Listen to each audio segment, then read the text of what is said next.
Rich dad poor dad Robert Kiyosaki के अनुसार मेरे दो डैडी थे, एक अमीर और दूसरे गरीब। एक बहुत पढ़े लिखे थे और समझदार थे। वे पीएचडी थे और उन्होंने अपने 4 साल के अंडर ग्रेजुएट कार्य को 2 साल से भी कम समय में कर लिया था। इसके बाद वे आगे पढ़ने के लिए Stanford university, university of Chicago तथा नॉर्थ वेस्टर्न यूनिवर्सिटी गए और यह सब उन्होंने पूरी तरह से स्कॉलरशिप के सहारे किया। मेरे दूसरे डैडी 8वीं से आगे नहीं पढ़े थे। दोनों ही अपने करियर में सफल थे। दोनों ने ज़िंदगी भर कड़ी मेहनत की थी। दोनों ने ही काफ़ी पैसा कमाया था, परंतु उनमें से एक पूरी ज़िंदगी पैसे के लिए परेशान होता रहा, तो दूसरा हवाई के सबसे अमीर व्यक्तियों में से एक बन गया। एक के मरने पर उसके परिवार, चर्च और ज़रूरतमंदों को करोड़ों डॉलर की दौलत मिली। दूसरा अपने पीछे कर्ज छोड़कर मरा। मेरे दोनों डैडी इरादे के पक्के, चमत्कारी और प्रभावशाली थे। दोनों ने मुझे सलाह दी, परंतु उनकी सलाह एक सी नहीं थी। दोनों ही शिक्षा पर बहुत जोर दिया करते थे, परंतु उनके द्वारा सुझाव गए पढ़ाई के विषय अलग अलग थे। अगर मेरे पास केवल एक ही डैडी होते तो मैं या तो उनकी सलाह मान लेता या फिर उसे ठुकरा देता। क्योंकि सलाह देने वाले दो थे, इसलिए मेरे पास दो विरोधाभासी विचार होते थे, एक अमीर आदमी का और दूसरे गरीब आदमी का। किसी भी एक विचार को सीधे सीधे मान लेने या न मानने के बजाय मैं उनकी सलाहों पर काफ़ी सोचा करता था, उनकी तुलना करता था और फिर खुद के लिए फैसला किया करता था। समस्या यह थी कि अमीर डैडी अभी अमीर नहीं थे और गरीब डैडी अभी गरीब नहीं थे। दोनों ही अपने करियर शुरू कर रहे थे और दोनों ही दौलत तथा परिवार के लिए मेहनत कर रहे थे। उदाहरण के तौर पर एक डैडी थे, पैसे का मोह ही सभी बुराइयों की जड़ है, जबकि दूसरे डैडी कहा करते थे, पैसे की कमी ही सभी बुराइयों की जड़ है। जब मैं छोटा था तो मुझे दोनों डैडियों की अलग अलग सलाहों से दिक्कत होती थी। एक अच्छा बच्चा होने के नाते मैं दोनों की बातें सुनना चाहता था। परेशानी यह थी कि दोनों एक सी बात नहीं करते थे। उनके विचारों में ज़मीन आसमान का फ़र्क था, खासकर पैसे के मामले में। मैं कभी लंबे समय तक यह सोचा करता कि उनमें से किसने क्या कहा, क्यों कहा और उसका परिणाम क्या होगा। मेरा बहुत सा समय सोच विचार में ही गुजर जाता था। मैं खुद से बार बार इस तरह के सवाल पूछा करता, उन्होंने ऐसा क्यों कहा होगा, और फिर दूसरे डैडी की कही हुई बातों के बारे में भी इसी तरह के सवाल पूछता। काश मैं यह बोल सकता, हाँ वे बिल्कुल सही है, मैं उनकी बातों से पूरी तरह सहमत हूँ, या यह कहकर मैं सीधे उनकी बात ठुकरा सकता, बूढ़े इसलिए मुझे खुद के लिए सोचने पर मजबूर होना पड़ा। इस तरह सोचना मेरी आदत बन गई, जो आगे चलकर मेरे लिए बहुत फ़ायदेमंद साबित हुई। अगर मैं एक तरह से ही सोच पाता तो यह मेरे लिए इतना फ़ायदेमंद नहीं होता। धन दौलत का विषय स्कूल में नहीं बल्कि घर पर पढ़ाया जाता है। शायद इसलिए अमीर लोग और ज़्यादा अमीर होते जाते हैं, जबकि गरीब और ज़्यादा गरीब होते जाते हैं और मध्य वर्ग कर्ज में डूबा रहता है। हम में से ज़्यादातर लोग पैसे के बारे में अपने माता पिता से सीखते हैं। कोई गरीब पिता अपने बच्चे को पैसे के बारे में क्या सिखा सकता है? वह सिर्फ इतना ही कह सकता है, स्कूल जाओ और मेहनत से पढ़ो। हो सकता है कि वह बच्चा अच्छे नंबरों से कॉलेज की पढ़ाई पूरी कर ले, फिर भी पैसे के मामले में उसकी मानसिकता और उसका सोचने का ढंग एक गरीब आदमी जैसा ही बना रहेगा। यह सब उसने तब सीखा था जब वह छोटा बच्चा था। धन का विषय स्कूलों में नहीं पढ़ाया जाता। स्कूलों में शैक्षणिक और व्यावसायिक निपुणताओं पर जोर दिया जाता है, न कि धन संबंधी निपुणताओं पर। इससे यह साफ हो जाता है कि जिन स्मार्ट बैंकर्स, डॉक्टर्स और अकाउंटेंट्स के स्कूल में अच्छे नंबर वे ज़िंदगी भर पैसे के लिए संघर्ष क्यों करते हैं। हमारे देश पर जो भारी कर्ज लदा हुआ है, वह काफ़ी हद तक उन उच्च शिक्षित राजनेताओं और सरकारी अधिकारियों के कारण है जो आर्थिक नीतियाँ बनाते हैं। और मज़े की बात यह है कि वे धन के बारे में बहुत कम जानते हैं। वे अक्सर नई सदी में आने वाली समस्याओं के बारे में सोचते हैं। तब क्या होगा जब हमारे पास ऐसे करोड़ों लोग होंगे जिन्हें आर्थिक और चिकित्सकीय मदद की ज़रूरत होगी। धन संबंधी मदद के लिए या तो वे अपने परिवार पर या फिर सरकार पर निर्भर होंगे। क्या होगा जब मेडिकेयर और सोशल सिक्योरिटी के पास का पैसा खत्म हो जाएगा? किस तरह कोई देश तरक्की कर पाएगा अगर पैसे के बारे में पढ़ाई की जिम्मेदारियां माता पिता के ऊपर छोड़ दी जाएगी, जिनमें से ज़्यादातर गरीब होंगे। चूँकि मेरे पास दो प्रभावशाली डैडी थे, इसलिए मैंने दोनों से ही सीखा। मुझे दोनों की सलाह पर सोचना पड़ता था। इस तरह से सोचते सोचते मैंने जब भी जान लिया कि किस व्यक्ति के विचार उसकी ज़िंदगी पर कितनी ज़बरदस्त प्रभाव डाल सकते हैं। उदाहरण के तौर पर, एक डैडी को यह कहने की आदत थी, मैं इसे नहीं खरीद सकता, तो दूसरे डैडी इन शब्दों के इस्तेमाल से चिढ़ते थे। वे जोर देकर कहा करते थे कि मुझे इसके बजाय यह कहना चाहिए, मैं इसे कैसे खरीद सकता हूँ। पहला वाक्य नकारात्मक है और दूसरा प्रश्नवाचक। एक में बात खत्म हो जाती है और दूसरे में आप सोचने के लिए मजबूर हो जाते हैं। मेरे जल्द ही अमीर बनने वाले डैडी ने मुझे समझाया कि जब हम कहते हैं मैं इसे नहीं खरीद सकता, तो हमारे दिमाग काम करना बंद कर देता है। इसके बजाय जब हम ये सवाल पूछते हैं कि मैं इसे कैसे खरीद सकता हूँ, तो हमारा दिमाग काम करने लगता है। उनका यह मतलब नहीं था कि आपका जिस चीज़ पर दिल आ जाए उसे खरीद ही लें। वे लगभग दीवानगी की हद तक अपने दिमाग को कसरत करवाना चाहते थे, क्योंकि उनके ख्याल से दिमाग दुनिया का सबसे ताकतवर कंप्यूटर है। मेरा दिमाग हर रोज़ तेज़ होता जाता है क्योंकि मैं इसकी कसरत करता रहता हूँ। ये जितना तेज़ होता है, मैं इसकी मदद से उतना ही ज़्यादा पैसा कमा सकता हूँ। उनका मानना था कि मैं इसे नहीं खरीद सकता कहना दिमाग आलस की पहचान है।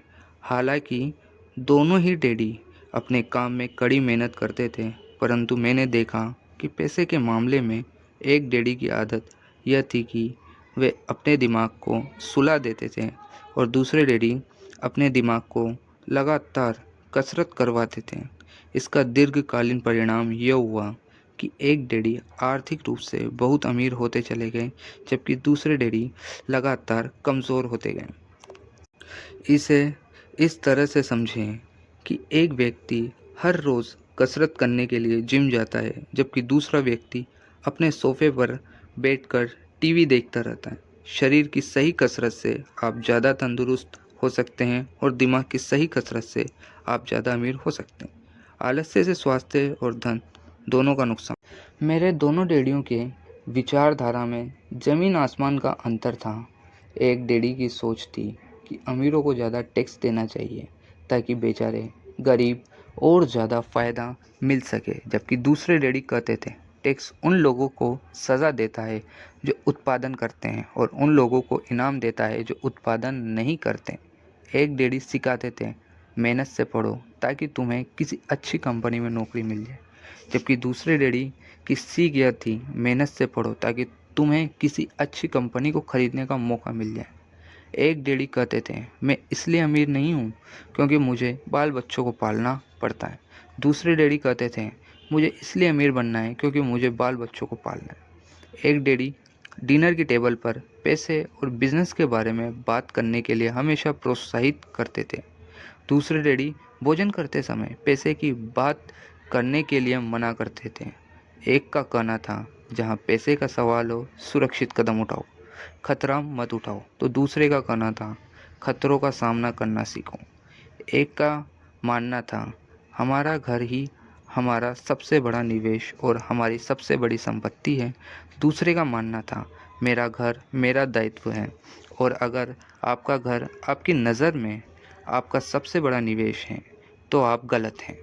दोनों ही डैडी अपने बिल समय पर चुकाते थे, परंतु उनमें से एक सबसे पहले अपने बिल चुकाता था, जबकि दूसरा सबसे आखिर में।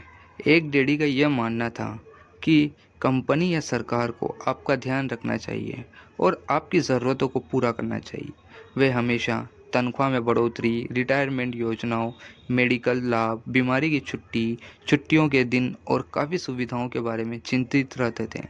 वे अपने 2 चाचाओं से बहुत प्रभावित थे, जो सेना में चले गए थे और 20 साल के सक्रिय जीवन के बाद उन्होंने अपने रिटायरमेंट और जीवन भर के आराम का इंतज़ाम कर लिया था। वे मेडिकल लाभ के विचार को पसंद करते थे और सेना द्वारा अपने रिटायर्ड कर्मचारियों को दी जा रही सुविधाओं की भी तारीफ़ करते थे। उन्हें विश्वविद्यालय का टेन्योर सिस्टम भी काफ़ी पसंद था। कई बार नौकरी से आजीवन मिल रही सुरक्षा और नौकरी के लाभ नौकरी से ज़्यादा महत्वपूर्ण हो जाते हैं। वे अक्सर यह कहते थे, मैंने सरकार के लिए बहुत मेहनत से काम किया और इसलिए बदले में मुझे ये लाभ मिलने चाहिए। दूसरे डैडी पूरी तरह से आर्थिक स्वावलंबन में विश्वास करते थे। वे सुविधाभोगी मानसिकता के विरोधी थे। वे यह मानते थे कि इस तरह की मानसिकता लोगों को कमज़ोर और आर्थिक रूप से ज़रूरतमंद बनाती है।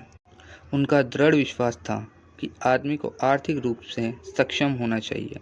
एक डैडी कुछ डॉलर बचाने के लिए परेशान रहे, दूसरे डैडी एक के बाद एक निवेश करते रहे। एक डैडी ने मुझे बताया कि अच्छी नौकरी तलाशने के लिए अच्छा बायोडाटा कैसे लिखा जाए। दूसरे ने मुझे यह सिखाया कि कैसे मजबूत व्यावसायिक और वित्तीय योजना लिखी जाए जिससे मैं नौकरियां दे सकूं। 2 प्रभावशाली डैडियों के साथ रहने के कारण मुझे यह यह विश्लेषण करने का मौका मिला कि उनके विचारों का उनके जीवन पर कितना प्रभाव हो सकता है। मैंने पाया कि दरअसल लोग अपने विचारों से ही अपने जीवन को दिशा देते हैं। उदाहरण के तौर पर मेरे गरीब डैडी हमेशा कहा करते थे, मैं कभी अमीर नहीं बन पाऊंगा, और उनकी यह भविष्यवाणी सही साबित हुई। दूसरी तरफ मेरे अमीर डैडी हमेशा खुद को अमीर समझते थे।